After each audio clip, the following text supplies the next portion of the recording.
April నెల 6వ తారీఖు లగాయతు ఏప్రిల్ 12వ తారీఖు వరకు ఉండేటువంటి గ్రహగతుల ఆధారంగా ద్వాదశ రాశుల వారికి ఈ వారం ఏ విధమైనటువంటి శుభాశుభ ఫలితాలు కలగబోతూ ఉన్నాయో ఈ కార్యక్రమం ద్వారా తెలుసుకుందాం. అందులో భాగంగా ఈ వారం ఉండేటువంటి గ్రహగతులను గమనిద్దాం. ఈ వారంలో సింహరాశి వారికి మిశ్రమమైనటువంటి గ్రహస్థితి గోచరిస్తూ ఉన్నది. ప్రత్యేకించి గ్రహాలన్నీ ప్రతికూలంగా ఉన్నటువంటి సందర్భం. వ్యయస్థాన స్థిత కుజుడు, అష్టమ భావంలో రవి, రాహు, శనేశ్వర గ్రహాలు, అష్టమంలోనే బుధుడు, అష్టమంలోనే శుక్రుడు. మరి ఈ తరుణంలో అష్టమంలో ఉండేటువంటి శుక్రుడు అలాగే చంద్రుడు మినహాయించి మిగతా గ్రహాలన్నీ కూడా సింహరాశి ప్రతికూలంగా ఉన్నటువంటి సందర్భంలో వీరు ఆరోగ్యపరమైనటువంటి శ్రద్ధ తీసుకుంటూ ఉండాలి. ప్రత్యేకించి దుర్దోషశత్రు సంవాద గమనాగమనం యథ, ప్రయాణాలు చేసేటువంటి విషయాల్లో చాలా జాగ్రత్తలు తీసుకోవాలి. ప్రత్యేకించి అతివేగం అనేటువంటిది పనికిరాదు. ఏదైనా ఒక పని చేయాల్సి వచ్చినప్పుడు ఆ పని మీద ఫోకస్ పెట్టుకోవాలి, కానీ 2-3 పనుల మీద ఫోకస్ పెట్టుకుని ముందుకెళ్ళడం ద్వారా ఏ పని అవ్వకుండా ఇబ్బంది పెడుతూ ఉంటుంది. కాబట్టి గన్ షాట్ గా ఓ పని చేద్దాం అనుకున్నప్పుడు ఆ పని కంప్లీట్ చేసేయడం, ఇంకో పని చేసుకుంటూ ఉండడం, ఇలా ముందుకు వెళుతూ ఉండాలి. అలాగే ఆకస్మికంగా జరుగుతాయి. ఏది జరిగినాను ఏదో ఒక పని ఆకస్మికంగా వచ్చి పడుతుంది. దాని ద్వారా దినచర్యలో చాలా మార్పులు వస్తూ ఉంటాయి.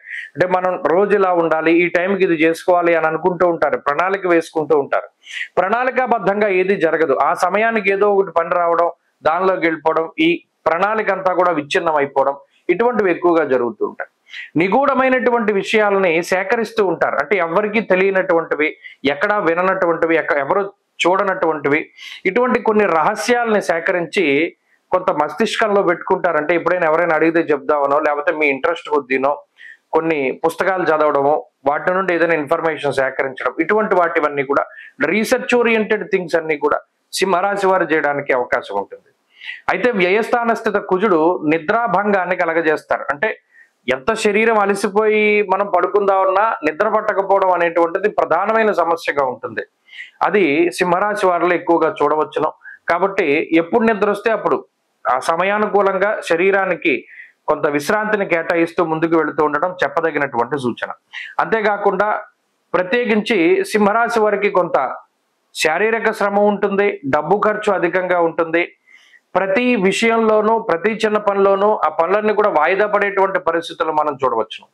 ఇవన్నీ కూడా ఈ రాశి వారిలో ఉన్నాయి. వృత్తికి సంబంధించిన విషయాలు బాగున్నాయి. వ్యాపార పరిస్థితులు కానీ, విద్య కానీ, విదేశీయానానికి సంబంధించిన విషయాలు కూడా సాధారణంగానే గోచరిస్తూ ఉన్నాయి. సింహరాశి వారి ఈ వారంలో మరింత అనుకూలమైనటువంటి ఫలితాలని సాధించడానికై పరమేశ్వరుడికి సంబంధించిన ఆరాధన, ప్రతినిత్యము కూడా రుద్రకవచాన్ని పారాయణం చేయండి. మంచి ఫలితాలు సంప్రాప్తమవుతాయి. ఈ వారంలో కలిసి వచ్చేటువంటి రోజు శుక్రవారంగా చెప్పవచ్చును. అదృష్ట సంఖ్య 5, అదృష్ట వర్ణము తెలుపు.